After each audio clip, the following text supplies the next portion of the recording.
convoca en el día de hoy es la presentación del libro Chile tiene futuro desde sus territorios, bajo el contexto de las mesas de trabajo que se realizaron durante el 2021 para analizar cuáles serán los posibles escenarios futuros de Chile de cara a 2050 y cuyas principales reflexiones serán compartidas durante este encuentro. Saludamos al decano de la Facultad de Economía y Negocios de la Universidad de Chile, profesor José de Gregorio, al senador de la República, señor Francisco Chaguán, al vicepresidente ejecutivo de la Fundación Encuentros del Futuro, señor Guido Girardi, a la directora del Observatorio de Marketing Industrial de nuestra facultad, profesora Leslier Valenzuela, y al director del Observatorio de Innovación de nuestra facultad, profesor Juan Pablo Torres. Este libro está compuesto por reflexiones de científicos de diversas universidades que fueron convocados, ¿no es cierto?, por la Comisión Desafíos del Futuro del Senado. Se reunieron varios meses de trabajo durante el año 2021 para analizar cuáles serán los posibles escenarios futuros de Chile mirando al 2050, no mirando al próximo año o a fines de la década, sino que teniendo una visión de mediano y largo plazo. Y en un conjunto de temas, ¿no es cierto?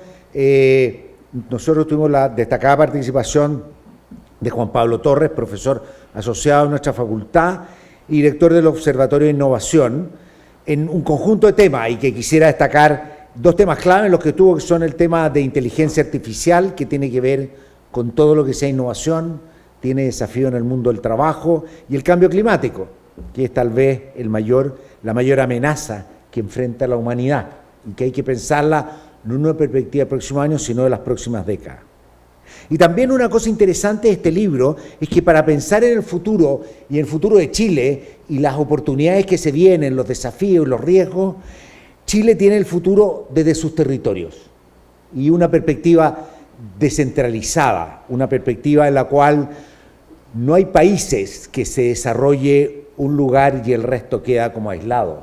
El desarrollo es necesariamente, y la evidencia lo muestra, un proceso bastante descentralizado. Por lo tanto, este libro es un gran aporte, con muchas discusiones, y que ojalá en el futuro el Congreso, y como mencionaban los promotores de esta iniciativa, bajen a políticas públicas, ¿no es cierto?, y que en el futuro Congreso, en cualquiera de sus formas, nombres, que continúe, sobreviva por lo que está por venir, ¿no es cierto?, tome esta idea en serio, más allá de algunas liviandades que muchas veces vemos que caracterizan su trabajo, porque esto nos va a servir para tener un país más próspero para todas y todos, y lo que necesariamente va a venir con mayor descentralización.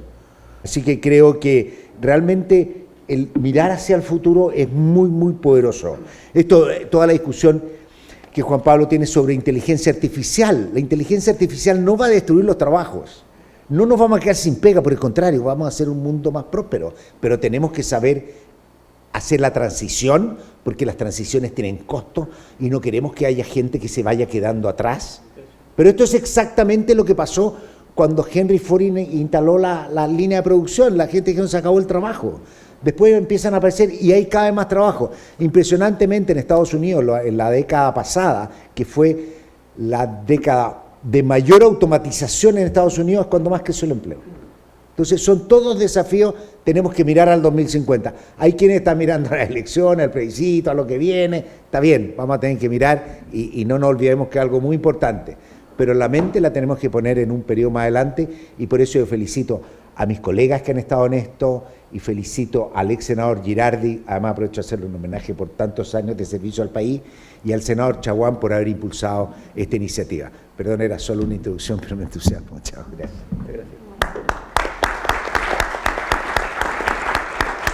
El cual recoge los aprendizajes y trabajo de diferentes grupos de expertos que han apoyado al Senado en informar desde la evidencia científica grandes desafíos que enfrentaremos como país los próximos 30 años.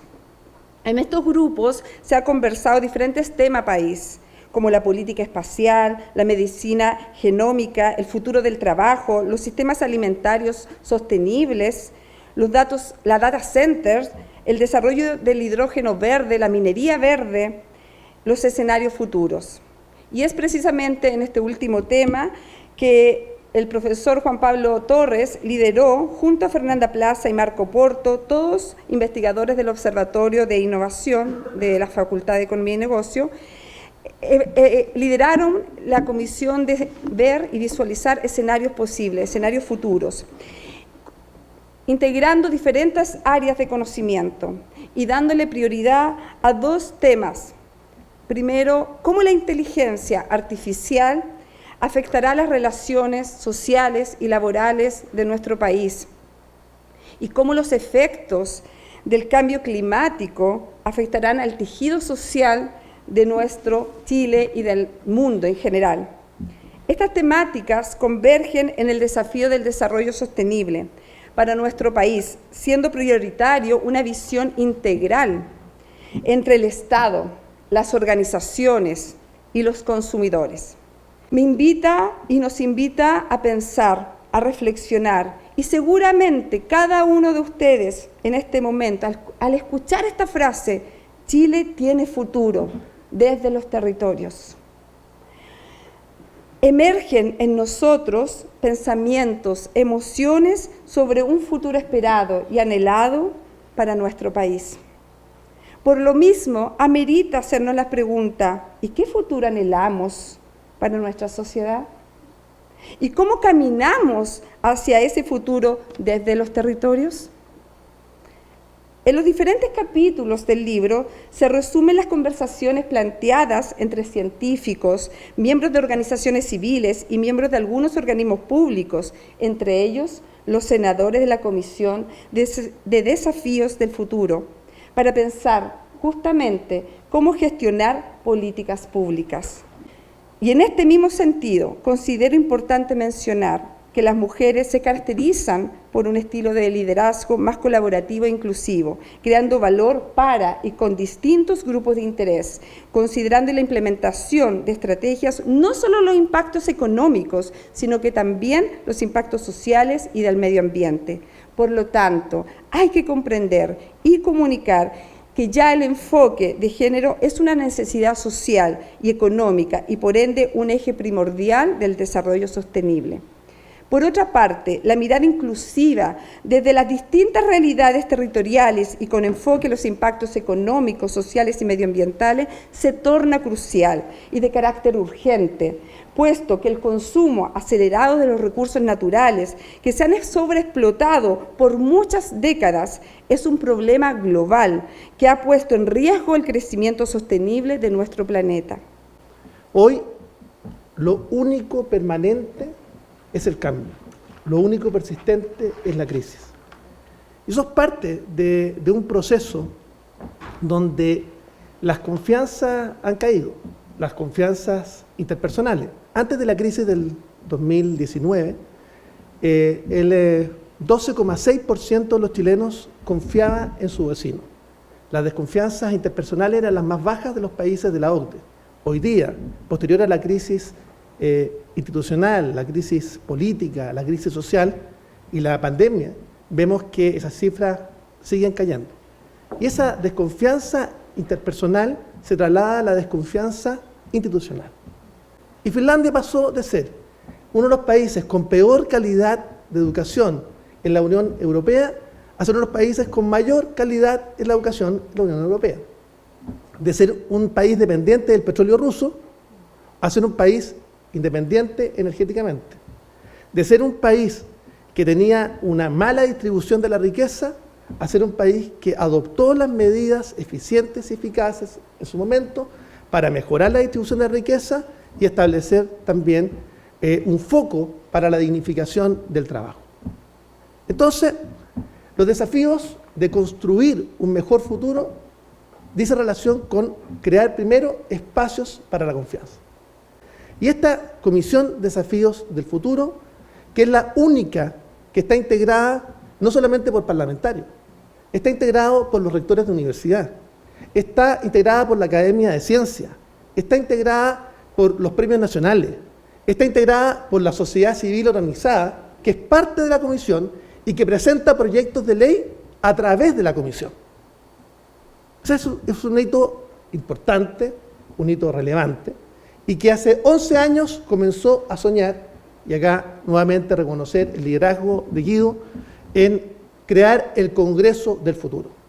El Congreso Futuro se ha instalado como el cuarto evento de difusión científica más importante del mundo, el único organizado por un Congreso Nacional, el único totalmente gratuito, donde invitamos año tras año a los 100 exponentes del pensamiento crítico a nivel global.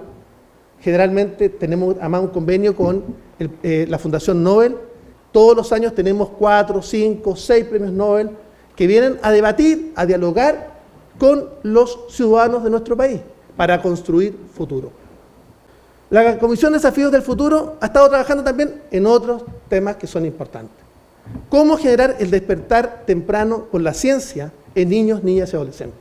Y hemos generado el Congreso del Futuro para niños, niñas y adolescentes. Y también Futuristas, que también es un programa que es posterior al Congreso del Futuro, el día posterior, y básicamente para este año esperamos que en octubre podamos tener en la Semana de la Ciencia justamente el Congreso del Futuro.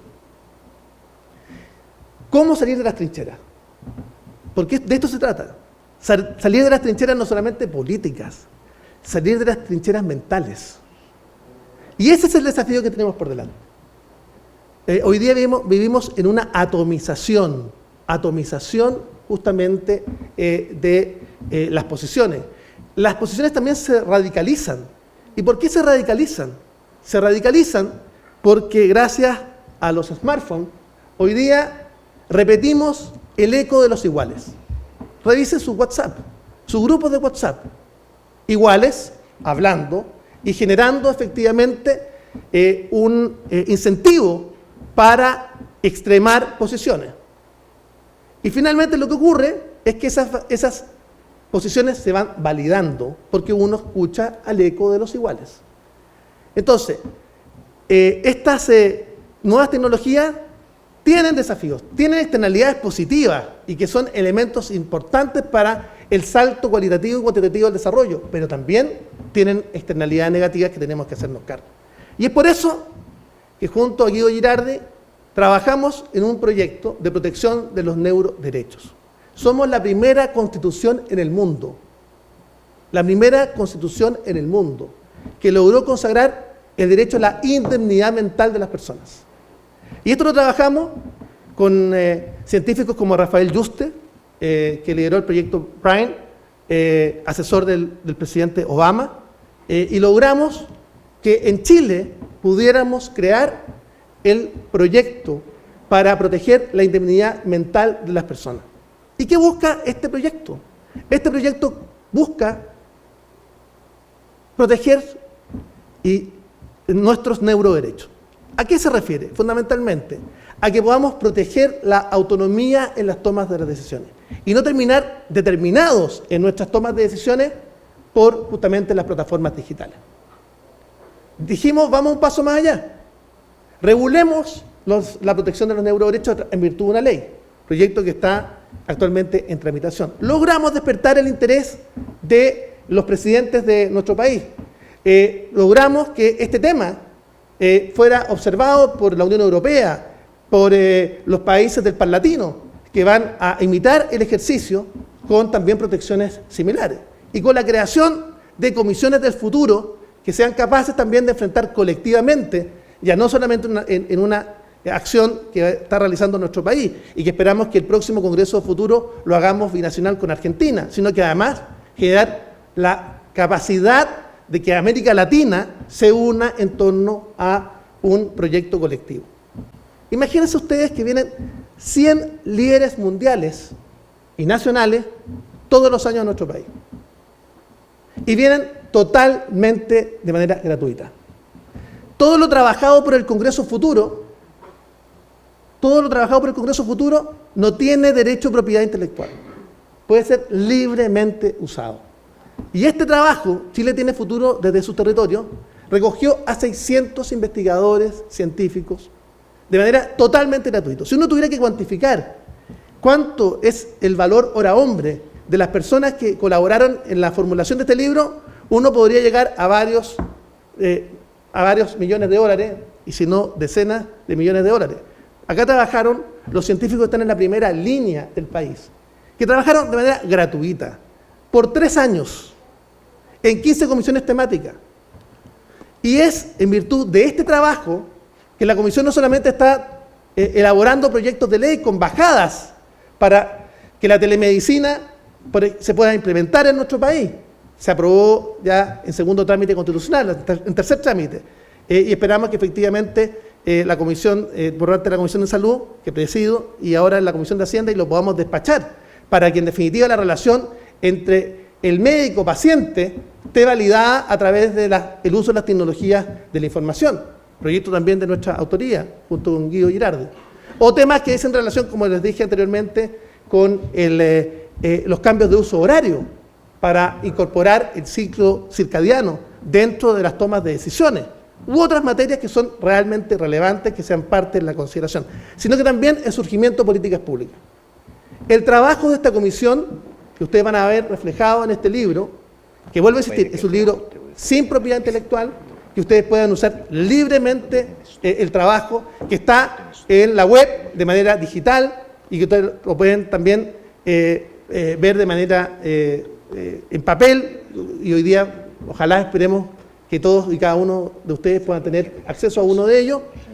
Va a permitir efectivamente generar políticas públicas. Y fue esta comisión, no el Ejecutivo, esta comisión la que generó la política pública de inteligencia artificial.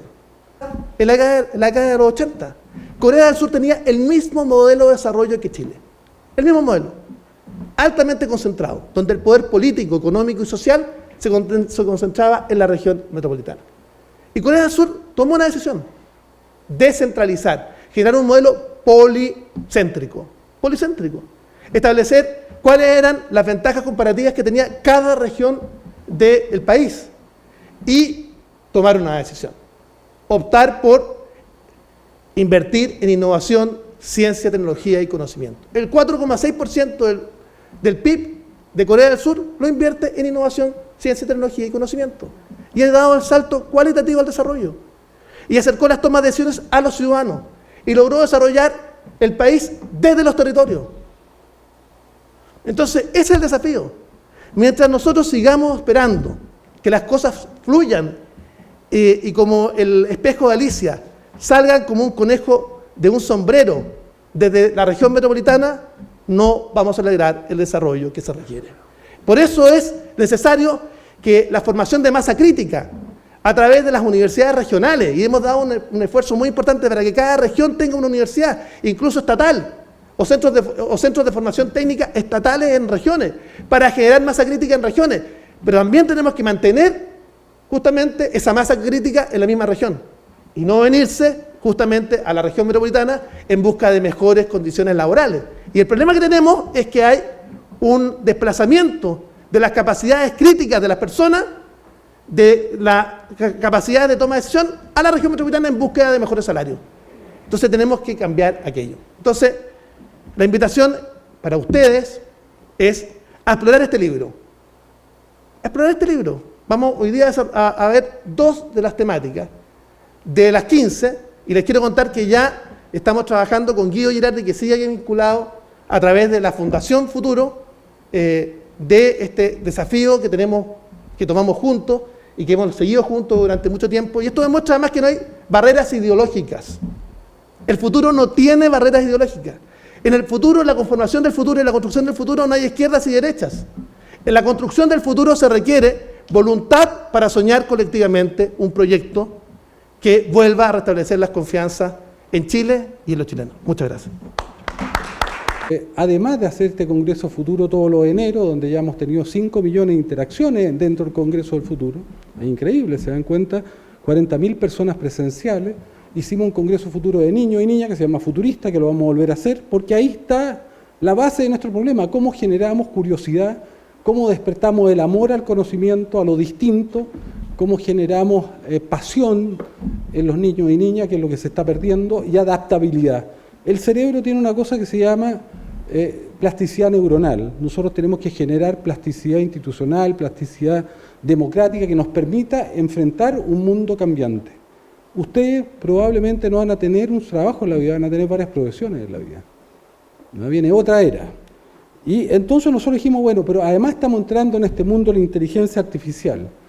¿Y cuál es el desafío de la inteligencia artificial?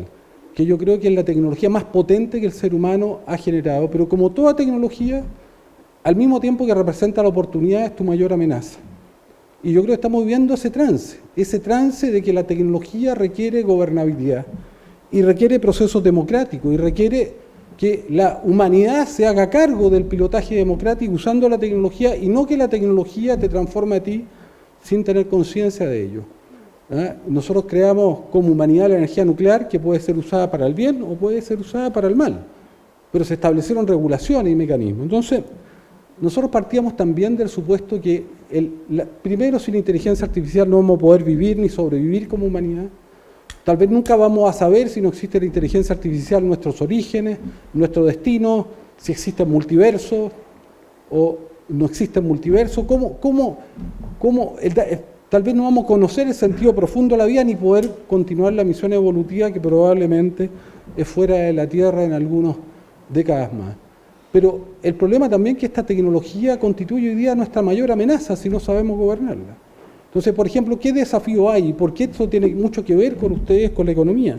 Porque esta tecnología está generando una nueva economía, que es una economía de la normalización tecnológica. Hay todo un discurso también que dice, mire, sabe que ya no es necesaria la democracia, no nos son necesarios los cambios, porque la tecnología lo va a resolver todo.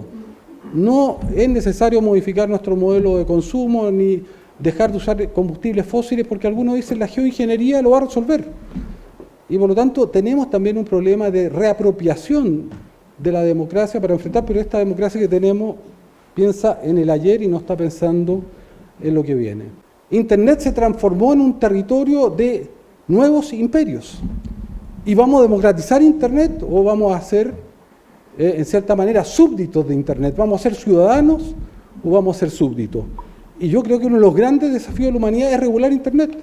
Yo pongo dos ejemplos. Cuando llega el cartero a su casa y abre la carta, si ustedes lo pillan, abrían su carta, ustedes lo van a acusar de violación de privacidad. Si Gmail abre su correo, lo lee, lo analiza y lo vende, está normalizado. Si en un medio convencional, analógico, hay una apología a la pornografía infantil y a la pedofilia, tiene sanción penal. Si ocurre en la red, no hay ninguna. Pero lo más grave es que el modelo económico de las redes sociales es la captura de datos. El combustible del futuro son los datos. El petróleo del futuro son los datos. Y los pozos petroleros que generaron la guerra en el siglo XX, hoy día son nuestros cerebros. El campo de batalla del siglo XXI son los cerebros de los seres humanos. Entonces, regulamos los cerebros, por eso hicimos esta ley de neuroderecho, con tal vez un conjunto de los neurocientíficos más importantes del planeta, pero el problema es otro. ¿Vamos a regular este mundo o vamos a dejar este mundo a la libre voluntad de las nuevas lógicas del mercado? Y hay algunos que sí están en eso. Si ustedes lean a Peter Thiel, yo se los sugiero, Peter Thiel es el influencer más importante de lo que yo llamo el post-neoliberalismo de Silicon Valley. Peter Thiel, ¿qué dicen de 0 a 1? Que es el libro, que es el referente, que es la Biblia de Silicon Valley y de Google, dice, mire, no tiene que haber competencia, tenemos que ser monopolistas. Por eso que Google y Facebook compran todo. Segundo, dice, la tecnología es incompatible con la democracia. Y en tercer lugar, dice, no tiene que existir parlamentos, no tiene que existir leyes, solo la libertad individual llevada al extremo de cada ser humano y no existe el bien común. Esa es una mirada del mundo, porque aquí hay visiones ideológicas y yo por lo menos no estoy de acuerdo con ellas. Y yo creo que nosotros tenemos que recuperar el pilotaje democrático del futuro.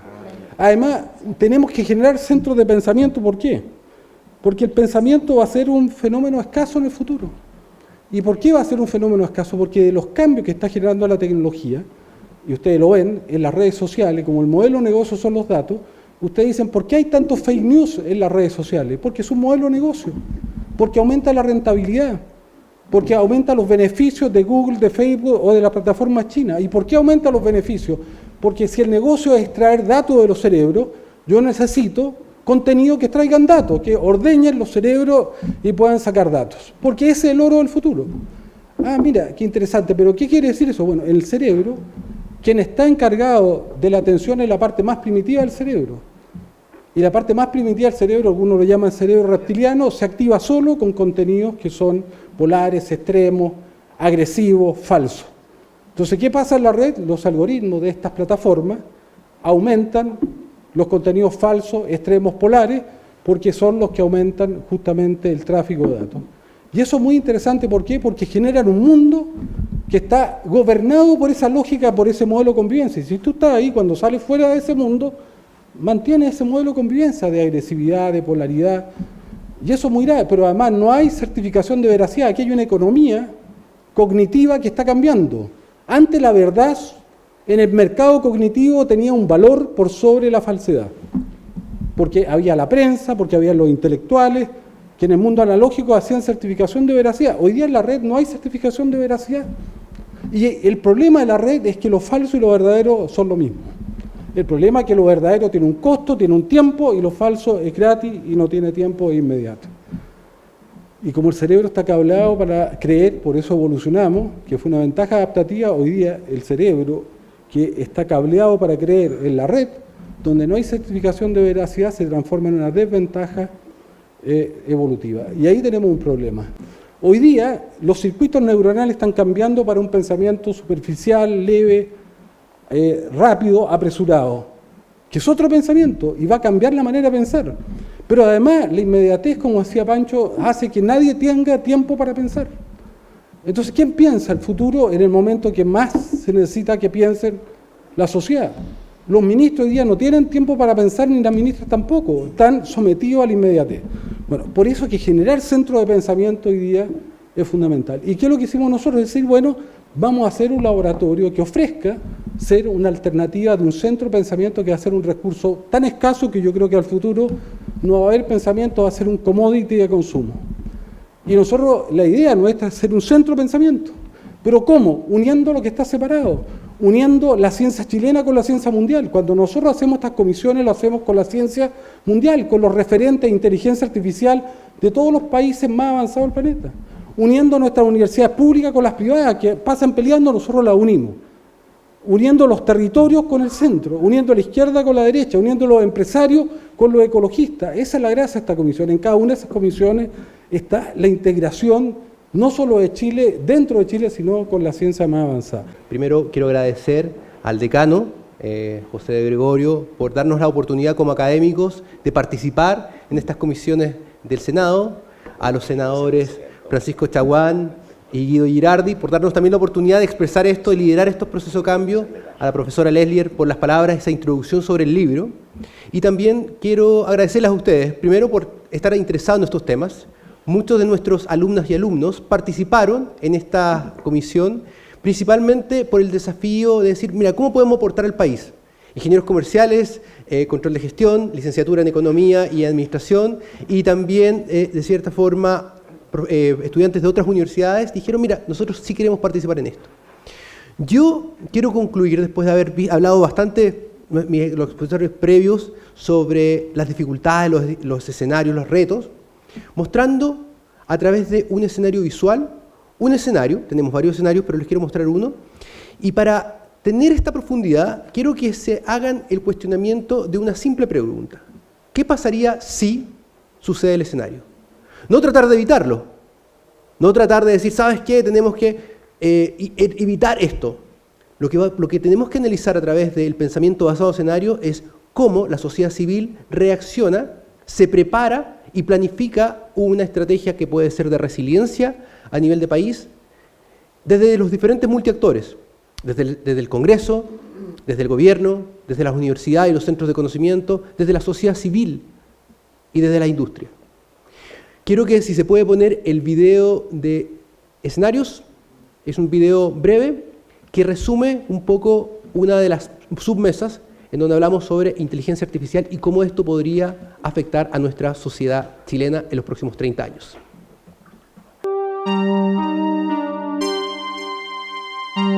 Los científicos que participaron de la mesa de cambio climático buscaron entender situaciones problemáticas y potencialmente arriesgadas o riesgosas para nuestra sociedad que podrían impactar los próximos años a consecuencia del cambio climático y la adaptación.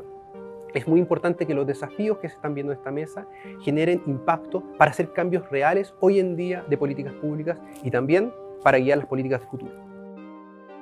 Chile el 2021 ha sufrido una escasez hídrica en los últimos 10 años. En el norte de Chile, comunidades han experimentado la escasez extrema de agua. Es un problema, esencialmente, de desigualdad el cambio climático, porque quienes son más responsables de los gases de efecto invernadero son los países más ricos, pero también las personas que tienen más recursos y que consumen más dentro de los países. Pero quienes se ven más afectados o afectadas por estas emisiones y las consecuencias del cambio climático son las personas que tienen menos recursos, básicamente.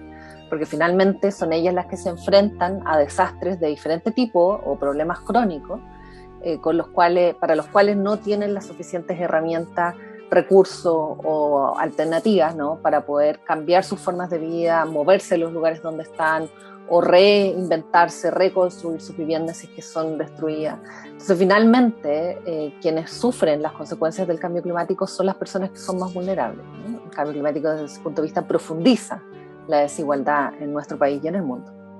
El desierto ha avanzado rápidamente hacia el Valle Central y, sumado al efecto de las restricciones de movilidad por el COVID-19, ha impulsado a muchas familias a emigrar hacia la zona sur de Chile, buscando convivir con la naturaleza y seguridad hídrica.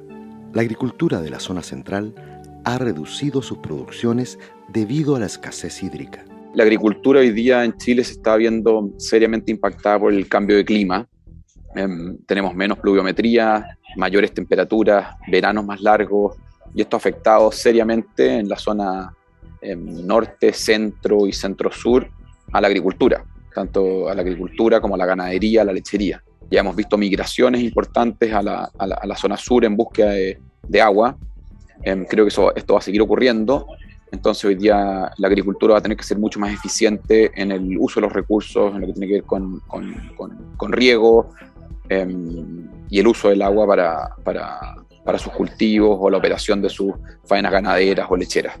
Chile ha experimentado falta de alimentos debido a la escasez de terrenos de cultivo en la zona sur de Chile. ¿Qué podemos aprender de otros países? Por ejemplo, Israel, zonas de Estados Unidos, en que han eficientado las operaciones con la mínima cantidad de recursos. Eso yo creo que es clave para poder mantener las productividades o incluso mejorar las productividades, pero con menor disponibilidad de territorio, menor recurso hídrico y por supuesto siempre teniendo, y creo que es muy importante esto, la sustentabilidad del territorio y la conservación de los ecosistemas en el centro de los modelos de negocio. O sea, no podemos sacrificar la salud de los ecosistemas donde están estas operaciones por aumentar la productividad y por sustentar la operación. Año 2030. Gracias a la acción de varios países europeos, la producción de energías basadas en combustión fósil han bajado considerablemente. En Chile, el 70% de la matriz energética es renovable, donde el hidrógeno verde ha aumentado su crecimiento un 15% anual en los últimos 5 años. Para combatir el calentamiento global, tú no es que tienes que consumir menos energía, tú lo que tienes que hacer es disminuir tus emisiones. Y la disminución de las emisiones puede realizarse sin ningún problema si es que completamos la transición energética en nuestra matriz de producción de energía. ¿Qué significa eso? No importa cuánta energía tú consumes, siempre y cuando la energía que consumes sea generada con fuentes renovables de energía. Eso significa que una transición hacia las renovables asegura el cumplimiento de las metas medioambientales. Año 2035. Fuertes marejadas en las costas de Chile han obligado al gobierno a cerrar algunos puertos temporalmente. Estos cierres han generado quiebres de inventario en muchos productos de importación y exportación, especialmente de primera necesidad, principalmente alimentos, artículos de aseo y construcción. Están siendo golpeadas por esta como aumento de intensidad de energía en términos de los océanos. Este año hemos visto de que han parado numerosos días los puertos debido a la intensidad de marejada. Y eso también se extrapola a puertos, por ejemplo, que son mineroductos, también tenemos gasoductos, y también, obviamente, de una forma un poco más pequeña, caletas de las cuales dependen ciertos lugares del borde costero. El sector pesquero artesanal ha visto afectada su producción debido a la imposibilidad de salir a alta mar y la contaminación del mar. Bueno, los organismos y los ecosistemas marinos están expuestos a múltiples estresores ambientales, donde varios están asociados con el cambio climático, como por ejemplo la acidificación de las aguas o el aumento de la temperatura, y ahí la contaminación contribuye aún más, y en conjunto estos múltiples estresores podrían amplificar los efectos dañinos sobre los organismos y los ecosistemas. Año 2040. Los incendios forestales han aumentado drásticamente en los últimos 10 años, reduciendo el bosque esclerófilo en un 80% de su tamaño, y las olas de calor comienzan a reducir la población de flora y fauna.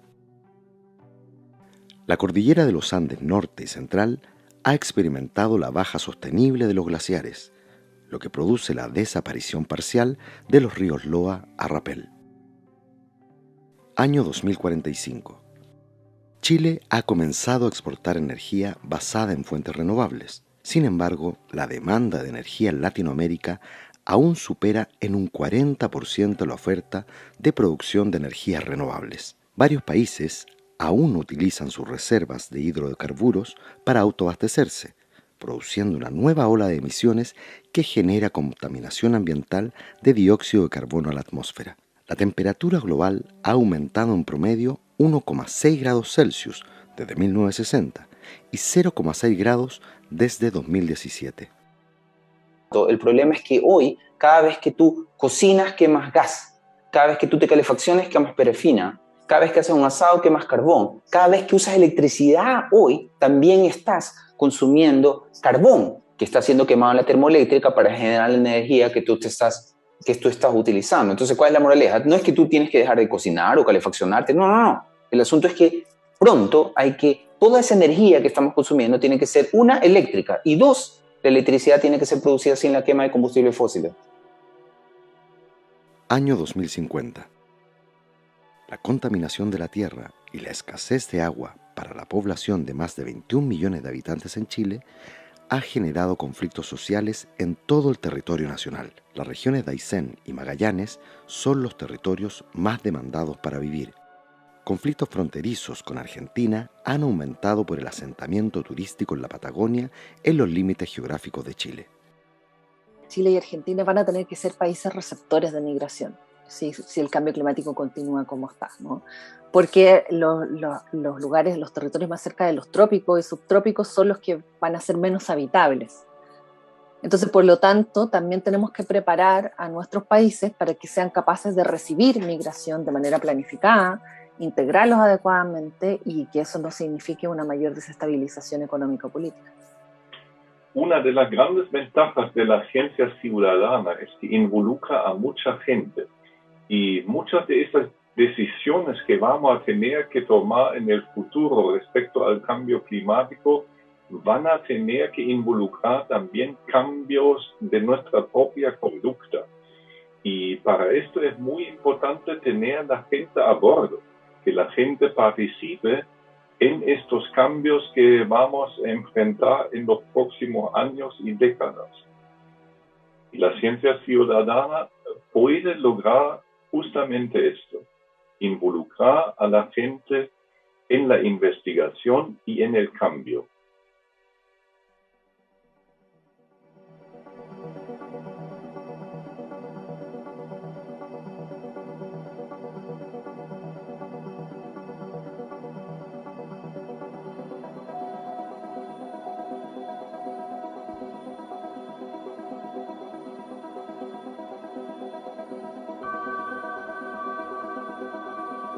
En esta comisión tuvimos más de 30 científicos de todo Chile, con igualdad de género tratamos de buscar científicas y científicos, lo que hoy en día es un desafío, especialmente tener profesoras científicas en el mundo académico en Chile.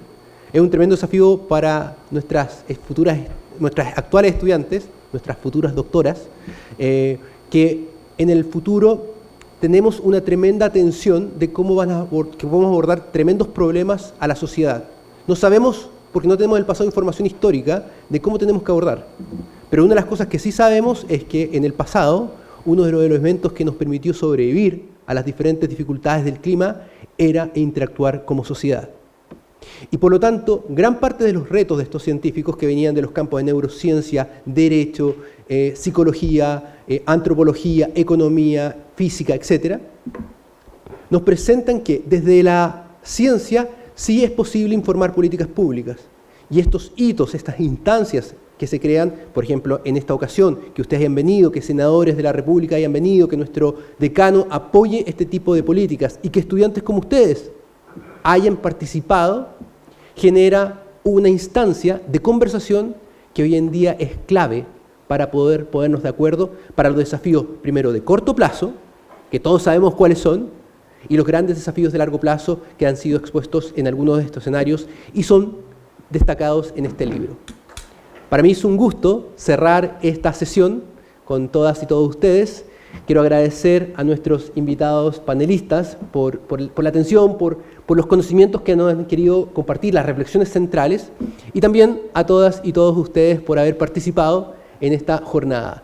Espero que sea una muy buena semana y también que estas reflexiones queden especialmente para los alumnos que tengo en el curso, que están por acá, que van a ser evaluados con las solemnes la próxima semana. Así que les vaya muy bien.